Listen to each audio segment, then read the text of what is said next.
folks, and welcome back to Innovation and IP Law. This is video 3 in the video series on commercialisation. And in the first video, we had a look at the overview of this topic. We looked at the whys and wherefores, and we looked at identification. And last video, video 2, we had a look at ownership. In particular, we started our excursion on ownership, looking at the default situation under various different statutory regimes, and we started having a look at employees, and we particularly had a look at patents. Now we're going to have a look at what the position of ownership is in relation to confidential information and employees. As the text says, generally speaking, the same kinds of considerations will arise as for patents, because if you think about it, what is a patented invention before it's patented? It is simply confidential information, isn't it? At least until the complete specification is published to all the world. So similar kinds of considerations here. However, confidential information really is the slipperiest of all artifacts, isn't it, that might be created by employees, because it's intangible. In and of itself, it's intangible. And for that very reason, ownership tussles will normally devolve to trying to work out whether you can stop the other person from using that information or disclosing the information. I mean, an employee-employer tussle over ownership really is quite fruitless. It really all comes down to when you're swinging the litigation punches, it comes down to whether or not you can stop the other party doing something with the information. And gee whiz, confidential information is very, very difficult to protect in the absence of a valid restraining clause. And so here your drafting will become extraordinarily important, because if that contractual provision in relation to non-disclosure and non-use is ineffective, then you're going to be thrown back on the old law of confidence, the equitable action for breach of confidence, and golly, it is very difficult to succeed in this cause of action. Unfortunately, I have seen many cases where you would think, oh, look, this has got to be held as confidential information, and unfortunately the court comes down on the side of saying it's not protectable. So I have set for this week a case on Del Casale and Artidomus. Unfortunately, the case is kind of typical as to how a breach of confidence action will play out in court, with the person originally generating the confidential information being held unable to protect it against subsequent use by ex-employees. I'll leave you to flesh out the detail for yourself when you go through the case. It is set in the rings, but I did want to flag a couple of points for you to keep in mind as you're reading, just to pick up on the difficulty of getting over the hurdles that are required for this kind of cause of action. In that case, you had the founder of Artidomus going over to Sicily and negotiating with suppliers for a particular kind of stone called Modica stone, a very beautiful stone to be used in building and construction. He stitched up a deal with the supplier, and Artidomus was the sole supplier of Modica stone from Sicily into Australia for a number of years, enjoyed significant market success with this kind of stone. Artidomus, had about a $10 million turnover per year, and the Modica stone that it sold was about, I can't remember the exact percentage, but it was its biggest seller of stone. So given that it was the sole importer of Modica stone, what Artidomus did was they sold it under a brand name called Isernia. And it was disclosed nowhere, certainly not on the stone itself, and not by the employees of the company, that the Isernia stone was in fact modica, because Artidomus didn't want anybody to know exactly what kind of stone this was, because they didn't want anybody else getting their hands on it. They wanted to retain their sole importer status and enjoy the large market share, or the only market share that they had in Australia for this particular kind of stone. Now, in setting up the supply arrangement, the founder of Artidomus had only disclosed to the directors, the warehouse manager, and the people in the accounts division that were responsible for paying the supplier that this Isernia stone was in fact modica stone. So tried to keep the source and the generic name of the stone quite secret. The founder repeatedly emphasised to all of the other directors that the name of the stone, modica, was not to be mentioned in conversation anywhere, and was repeatedly emphasised that this was very highly confidential information to the people that knew.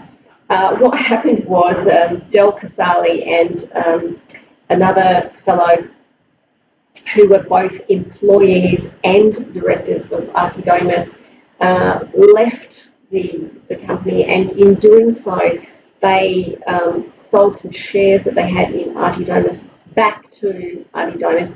Now, as I said, this was a reasonably profitable company. I mean, the shares that they sold back to the company, I think Del Casale's shares were worth almost $500,000, so $420,000, and the other directors' shares were worth about well over $100,000. They did a share sale agreement, and in that share sale agreement, unfortunately, there was no non-disclosure and non-use restraint that would apply post-employment.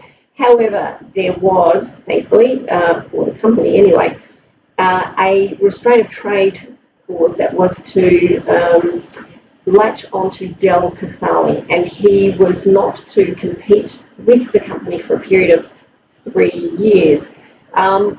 So what did Del Casale and this other ex-director do? They set up their own company and promptly went over to a trade fair over in Italy, in Verona, and they found some suppliers that were from the region in Sicily that excavated this modica stone, and you guessed it, they arranged to get some supply of modica.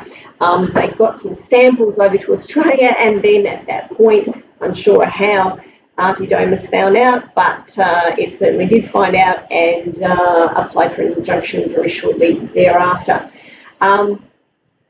So unfortunately, as I said, there was no restraint prohibiting both of those directors from disclosing or using the fact that this Isernia stone that was sold by Artidomus was in fact called modica stone from Sicily. And so Artidomus was thrown back on its position at general law. The court very carefully and in a reasonably concise fashion goes through what is required in a breach of confidence action. I know that you've done breach of confidence actions earlier in this unit, but as you all know from Copeland and Clark, there has to be information with the necessary quality of confidence. It has to be imparted in circumstances of confidence, and there has to be some kind of unauthorised use to the detriment of the person that originally disclosed the information. That's all well and good. You might think, well, don't they get a tick on all of those hurdles? Unfortunately, the court said, and this is where it usually all falls apart for the person that claims rights over the confidential information. They said, look, where you're talking about ex-employees, you've got to be very careful not to prevent the ex-employee from using their know-how, the knowledge necessary for their trade in future, because otherwise they're going to be basically unable to earn a living. They're going to be damaging competition. And so what they said is, apart from the factors in Coco and Clark that you need to establish breach of confidence, you need to also consider the fact that confidential information is classified in two different categories. Firstly, the type of confidential information that is so confidential that you don't even need a contractual restraint from subsequent use and disclosure. True confidential information, sometimes called trade secrets. And then there's a second kind of poor cousin category, which the court says, well, for want of a better term, we're going to call know-how, and that's what most cases end up calling this stuff, know-how, where the information, well, the person that originally generated it certainly would prefer that it remained confidential, but it doesn't have the same highly specific and confidential nature as true confidential information.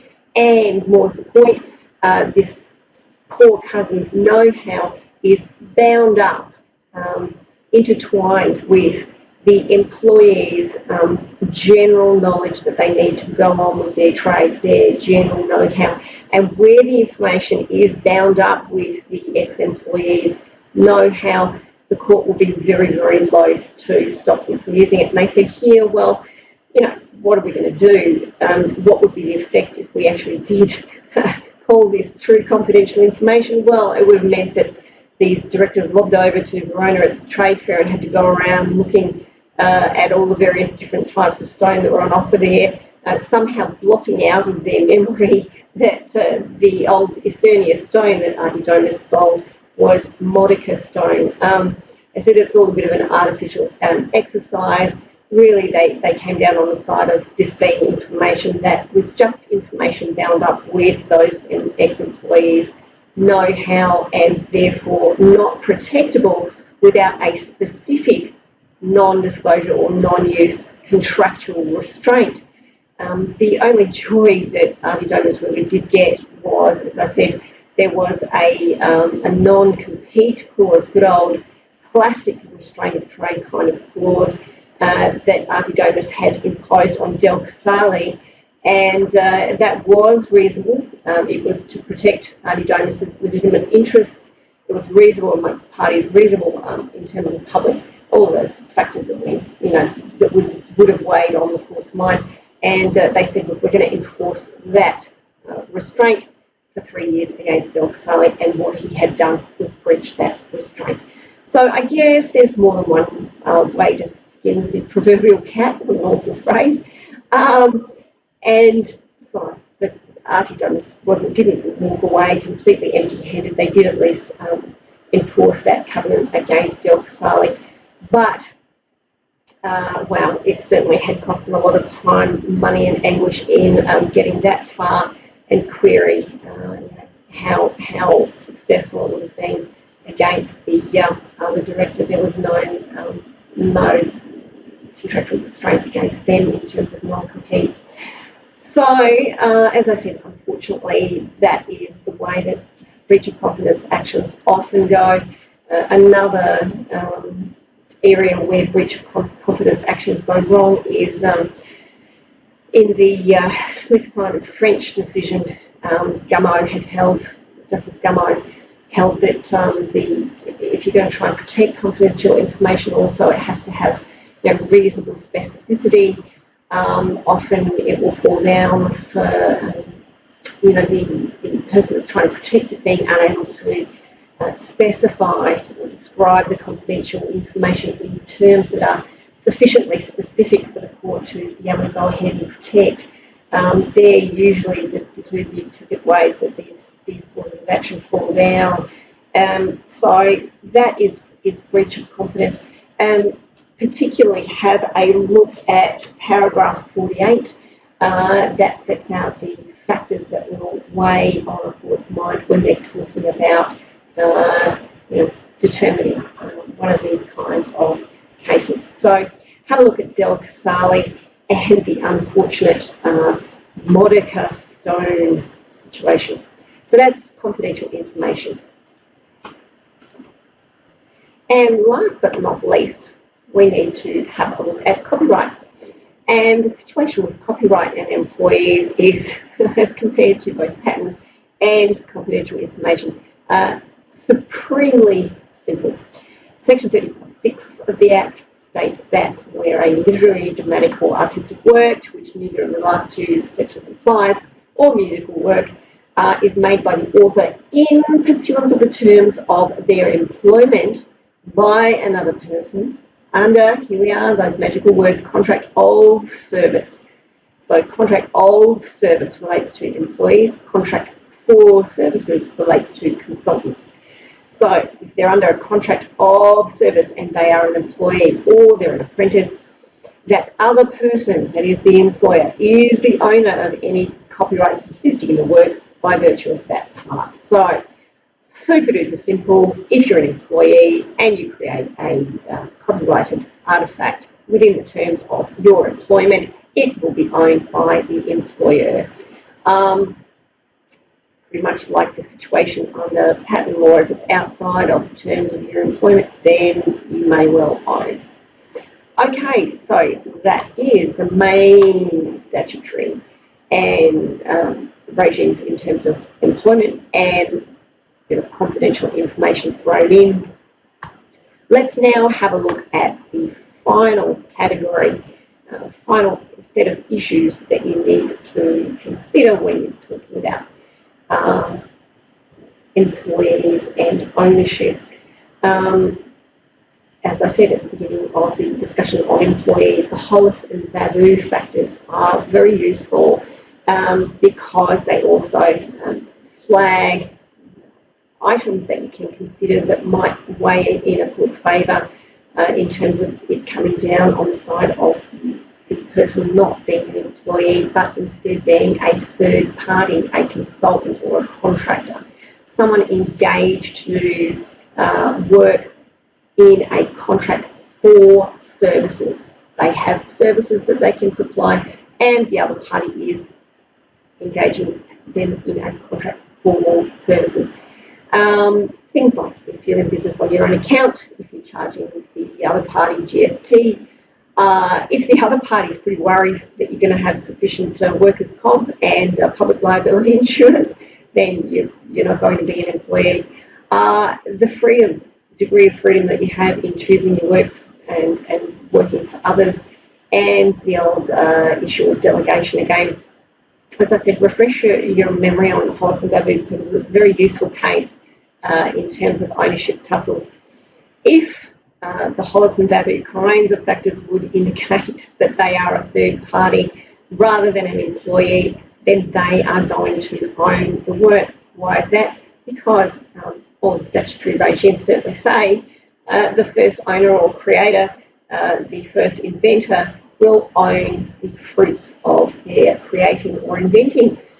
So once again, we need to flag the fact that you need to have a specific contractual provision regarding ownership in any contract with a third party, in a contract for services where you're getting them to do something for you.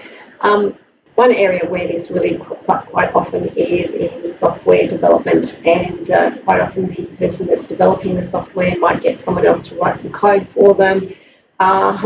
Unfortunately, unless there's a valid IP ownership clause in their contract for services, then that consultant is going to own the code. How is that difficult? Well, normally the court will probably imply that the person that's paid for the development of that code and has included it in their software, they'll probably have a right to use that code because it's implied in the nature of the transaction that's happened between the parties.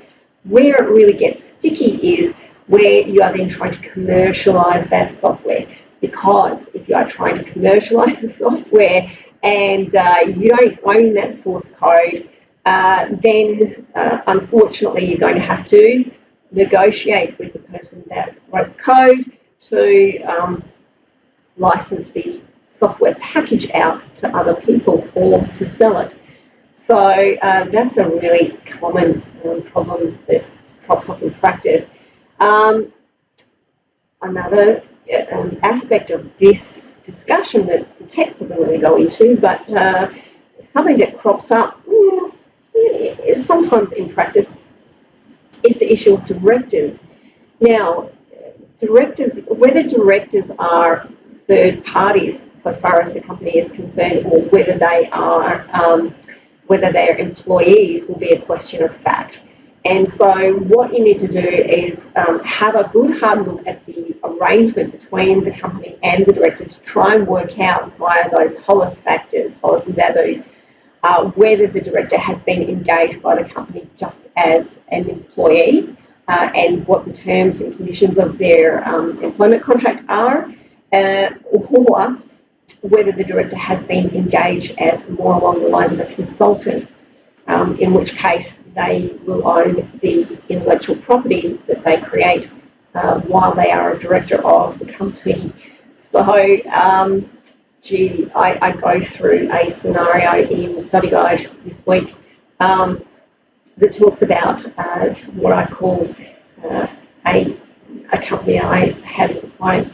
I call them Tree Bio. That's not their real name, but Tree Bio had its principal technology, patentable technology, owned by a director. The director was not an employee of the company, and unfortunately the company had set about commercialising the technology it thought it owned, and then it got very, very close to a lucrative deal with an American multinational, and they had us do a due diligence exercise for them just to make sure that everything was in order. Well, it certainly was not in order. It did not own the intellectual property rights over the technology, and unfortunately it had licensed out the technology to a number of different parties. There were also problems with the licenses. I'll leave you to explore that in the study guide. Suffice to say, always check that if a director has contributed to the ownership of the technology in question, that the director is an employee, or that ownership is otherwise dealt with in their arrangement with the company.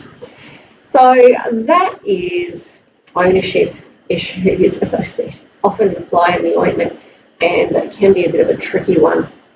Well, we've hit about the 20-minute mark, so it's probably time to wrap up this video, and so I'll jump across to video 4. And until then, bye for now, guys.